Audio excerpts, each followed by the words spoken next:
भविष्य के सभी अध्यापक साथियों का डीके गुप्ता यूट्यूब चैनल पर हार्दिक स्वागत है। दोस्तों, आज एक स्पेशल वीडियो है। आज आपके लिए एक छोटी सी खुशखबरी है। जैसे आपको पता है, अभी जो समय है वो बहुत ज़्यादा क्रिटिकल है और इस समय में अगर कोई भी छोटी से छोटी पॉजिटिव और अच्छी न्यूज़ मिलती है तो अच्छा लगता है। यहाँ पर मुझे लगता है कि आपके साथ मैं इसको डिस्कस करूँ। तो देखिए, एक बहुत बड़ी न्यूज़ निकल के आई है। राजस्थान में शिक्षक भर्ती होने वाली है बड़े पैमाने पर और इसमें जो शिक्षकों के पद हैं वो 31,000 हैं। कितने हैं? 31,000।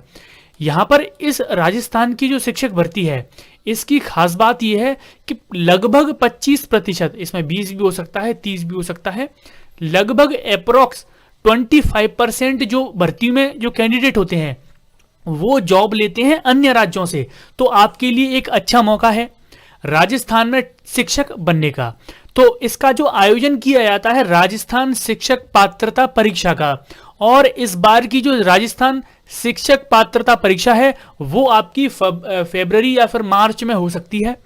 इसके लिए आज हम क्या क्या चीजें डिस्कस करने वाले हैं। देखिए, इसका नोटिफिकेशन कब जारी हो सकता है, क्या न्यूज है, इसमें जो गुणांक जुड़ता है यानी कि ग्रेजुएशन का जो रीट परीक्षा का कितना प्रतिशत गुणांक इसमें जुड़ता है, वो सारी चीजें डिस्कस करेंगे।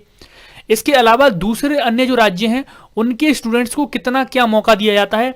जैसे अभी ये न्यूज़ है कि वहाँ के जो छात्र हैं राजस्थान के, वो बड़े पैमाने पर, बड़े स्तर पर विरोध कर रहे हैं कि जो जॉब्स हैं वो केवल राजस्थान के छात्रों को ही दी जाएं, अन्य राज्यों के छात्रों को नहीं दी जाएं। लेकिन इस पर सरकार ने अभी तक कुछ नहीं बोला है। जैसे ही कोई न्यूज़ आती है तो मैं आपके साथ डिस्कस कर दूंगा। और भी कई सारी चीजें डिस्कस करेंगे। जैसे पहले कॉमर्स के जो छात्र होते थे जिन्होंने बीकॉम कर रखी है वो इसमें अप्लाई नहीं कर पाते थे, लेकिन अभी इसके लिए भी न्यूज़ है, एक अच्छी न्यूज़ है, वो भी मैं डिस्कस करूंगा। पहले इस परीक्षा के लिए, शिक्षक भर्ती के लिए 2 परीक्षाओं का आयोजन किया जाता था। तो 2 परीक्षाएं हटाकर कैसे एक परीक्षा का आयोजन किया जाता है वो सारी चीजों पर डिस्कस करेंगे। तो कई सारे इंपॉर्टेंट पॉइंट हैं राजस्थान शिक्षक भर्ती को लेकर, वो सारे इंपॉर्टेंट पॉइंट्स मैं आपके साथ शेयर करूंगा। और अगर आपको राजस्थान शिक्षक भर्ती के बारे में थोड़ी सी इंफॉर्मेशन हो जाती है तो ये आपकी मदद करेगा आपकी तैयारी करने में, ये आपकी मदद करेगा आपका ऑनलाइन फॉर्म भरने में। आपको किस लेवल पर तैयारी करनी है सारी चीजें आपको पता लग जाएंगी। तो चलिए शुरुआत करते हैं। और सबसे पहले कुछ पॉइंट्स हैं जो मैं डिस्कस करने वाला हूं। ये डोडासरा जो है, ये नाम है, ये राजस्थान के शिक्षा मंत्री हैं। इन्होंने बोला है कि राजस्थान में 31,000 शिक्षकों की भर्ती होनी है, उसके लिए रीट परीक्षा का आयोजन करना है और उसकी सारी तैयारियां पूरी कर ली गई हैं। अब यहां पर इसकी जो बात करते हैं कि नोटिफिकेशन कब तक आ जाएगा, तो यहां पर साफ साफ ये बोला गया है कि इसका जो नोटिफिकेशन है, रीट परीक्षा का नोटिफिकेशन है, वो आपका दिवाली से पहले आएगा। अब आपकी दिवाली कब की है? आपकी दिवाली है 14 नवंबर की, तो नवंबर के हो सकता है पहले सप्ताह में। जी हां, नवंबर के पहले सप्ताह में आपके रीट के लिए ऑनलाइन फॉर्म आ जाएं। और यहां पर एक चीज और आप याद रखना कि जैसे ही आपके ऑनलाइन फॉर्म भर जाएंगे, हमेशा रीट में आपको 3 महीने से ज्यादा का समय नहीं दिया जाएगा। 3 महीने बाद तुरंत आपका एग्जाम करवा लिया जाएगा, है ना। तो 3 महीने से ज्यादा का समय आपको नहीं दिया जाता है तैयारी के लिए। तो आप जितने भी स्टूडेंट्स तैयारी कर रहे हैं, तो मैं यहां पर आपको बाल विकास का कोर्स भी करवा रहा हूं और मैंने आपको पर्यावरण अध्ययन का भी कोर्स करवाया है। तो आप जाकर प्लेलिस्ट में देख सकते हैं, आपको 9वीं 10वीं प्लेलिस्ट मिल जाएगी मेरे पर्यावरण अध्ययन के कोर्स की। और बाल विकास का कोर्स अभी चल रहा है जिसमें हमारी 3 क्लास हो चुकी हैं। तो सारे कोर्स को आप पढ़ सकते हैं। इसके सिलेबस की अगर मैं बात करूं तो सिलेबस बिल्कुल सेम टू सेम रहता है, जैसा एमपीटेट, जैसा यूपीटेट, जैसा ही ये 150 क्वेश्चन आते हैं, 150 मिनट में आपको करने होते हैं, कोई नेगेटिव मार्किंग नहीं होती है। और यहां पर एक क्वेश्चन 1 नंबर का होता है ना। तो ये सारी चीजें आपको बताऊंगी। अब यहां पर बात कर लेते हैं गुणांक की। तो देखिए, पहले इसमें जो मार्किंग होती थी वो होती थी 70% रेशियो 30%। इसमें जो 30% है दोस्तों वो आपका ग्रेजुएशन का जोड़ा जाता है और आपका जो 70% है वो रीट परीक्षा का जोड़ा जाता है। लेकिन इसको खत्म कर दिया गया है। अब आपका 90% जो नंबर है वो आपके रीट परीक्षा के ऐड होंगे। अब ये किया किस लिए है? ये इसलिए क्या है कि पहले क्या है, 30% जो मार्क्स हैं वो जुड़ते थे ग्रेजुएशन के। अब बहुत सारे अन्य राज्यों से जो बच्चे हैं वो फर्जी डिग्री लेकर आ जाते हैं अच्छे मार्क्स की, और उसका 30% जुड़ जाता है, तो वहां पर उनके नंबर ज्यादा आ जाते हैं, है ना। तो अभी क्या है, 90% आपके ऐड होंगे, वो रीट परीक्षा के मार्क्स ऐड होंगे।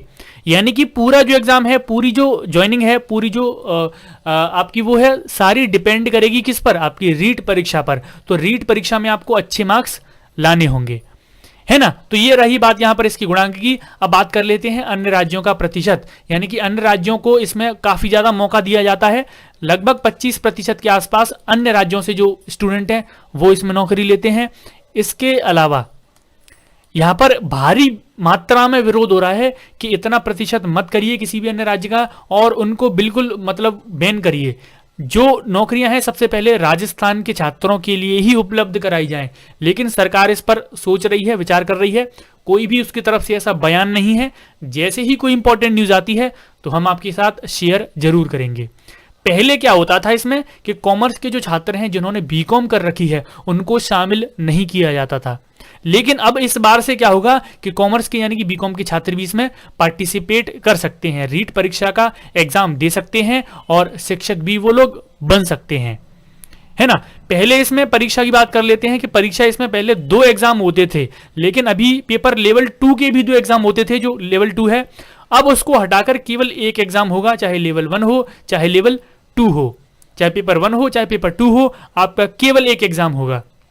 एक एग्जाम को क्लियर करोगे उसके 90% मार्क्स जोड़े जाएंगे और बाकी 10% आपके एकेडमिक के जोड़े जाएंगे और उसके आधार पर ही आपकी मेरिट बनाई जाएगी। अब इसका जो प्रमाण पत्र है वो 3 साल के लिए वैध होता है। रीट परीक्षा का जो प्रमाण पत्र है, जब एक बार इसको रीट परीक्षा को आप क्लियर कर लेते हो तो इसका जो प्रमाण पत्र है वो 3 साल के लिए वैध होता है। लेकिन बहुत ज्यादा इसके लिए भी बच्चे विरोध कर रहे हैं कि इसका जो अवधि है उसको बढ़ाया जाए। तो इस पर भी सरकार सोच रही है। अभी कोई यहाँ पर सरकार की तरफ से कोई भी डिसीजन नहीं आया है, जैसे ही आ जाता है तो हम आपको बता देंगे। तो ये कुछ जरूरी बातें हैं दोस्तों राजस्थान शिक्षक पात्रता परीक्षा को लेकर। अभी हाल फिलहाल में आपने देखा होगा कोई भी ऐसी बड़ी भर्ती नहीं है। इसके अलावा यूपी में जो 69,000 शिक्षक भर्ती चल रही थी उसमें से भी 31,000 जो पद हैं वो भरे जा रहे हैं। तो यानी कि 31,000 पदों पर भर्ती हो रही है और आगे अभी मुझे नहीं लग रहा कि 6 महीने में कोई भर्ती आने वाली है। इसीलिए मैं बोलता हूं कि चाहे आर्मी पब्लिक स्कूल हो या फिर राजस्थान रीट परीक्षा हो या फिर एमपी टेट परीक्षा हो, सबके आप ऑनलाइन फॉर्म भरिए। हो सकता है आपका राजस्थान शिक्षक पात्रता परीक्षा में हो जाए, है ना। तो सभी के आप फॉर्म भरिए और मैं ये बोलूंगा कि सारे स्टूडेंट फॉर्म भरना, सारे स्टूडेंट एग्जाम को देकर आना। आपको पता लग जाएगा ना कि आपको कितने आंसर सही हैं। इससे आपको आगे के भी पता लग जाता है कि आपके यूपी टेट में फिर कितने मार्क्स आ सकते हैं, है ना। सारी चीजें हैं। इसके अलावा अगर कोई भी आपको डाउट है रीट परीक्षा को लेकर, राजस्थान शिक्षक पात्रता परीक्षा को लेकर, तो नीचे मुझे कॉमेंट्स करके जरूर बताइएगा। आज के लिए इतना ही करते हैं दोस्तों, मिलते हैं कल आपसे 9 बजे। और ये कुछ इन्फॉर्मेटिव वीडियो थी, थोड़ी सी पॉजिटिव वीडियो ही थी, तो पॉजिटिव न्यूज़ थी, तो मैंने सोचा आपके साथ थोड़ा सा इसको डिस्कस कर देता हूं और इस परीक्षा के बारे में भी और अलग से आपको कुछ न्यूज़ दे देता हूं जिससे आपको पता लग जाए। मिलते हैं दोस्तों अगली वीडियो में। आज के लिए इतना ही, धन्यवाद।